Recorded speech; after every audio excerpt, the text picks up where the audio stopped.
বিয়ের পরে। আমার সোনা জানো না, তুমি প্লিজ তুমি না খেয়ে থেকো না। না, আমি খাবো না, তুমি আমাকে বকেছো। উফ, আমি তো বলছি আমার ভুল হয়ে গেছে, আর হবে না, আর কখনো তোমাকে বকবো না। আমি খাবো না। এইরকম করো না, তোমার শরীর খারাপ হয়ে যাবে।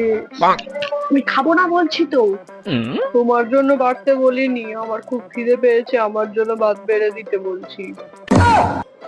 ছ্যাঁচড়া লোক একটা। কেন যাবি? এরকম একটা লোককে বিয়ে করেছিলাম। ভাত বাড়ো তো। পারবো না, নিজে বাড়ি গে যা।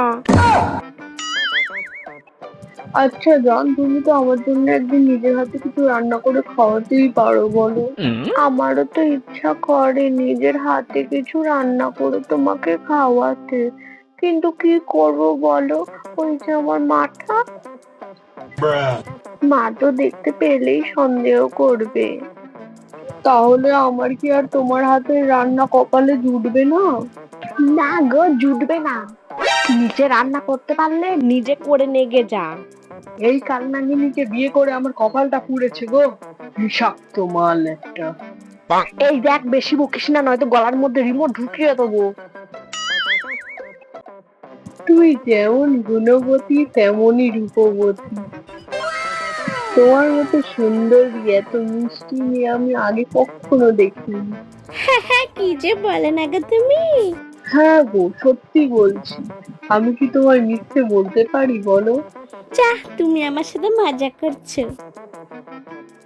না না, আমি মজা করছি না।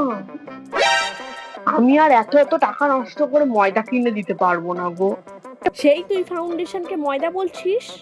বেশ করেছি বলেছি, নিজেই দেখো না, এটা ময়দা না তো কি।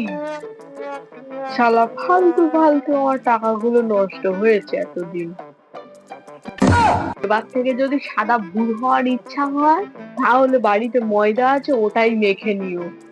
আমার কম খরচাও হবে আর তুমিও সাদা ভূত হয়ে যাবে। লাথি মেরে না ঘর দিয়ে বার করে দেব। বিয়ের আগে ওই ময়দা মেখেই আমাকে ঠকিয়েছো। কি ঠকবাজ মহিলা রে বাবা। আমি ভাবতাম কত সুন্দর মেয়ে। বেশি পাকা লোক, বেশি বকছে। বিয়ের পরে আমি তোমাকে সব জায়গায় ঘুরতে নিয়ে যাব, দেখো। সত্যি বলছো? হ্যাঁ গো, তুমি শুধু বলো না কোথায় কোথায় ঘুরতে যেতে চাও তুমি। কোথায় আবার? শুধু তো বলেছিলে একটু দীঘা দিয়ে ঘুরিয়ে নিয়ে আসতে। শালা হার কিপ্টে লোক একটা, সেটাও নিয়ে গেল না।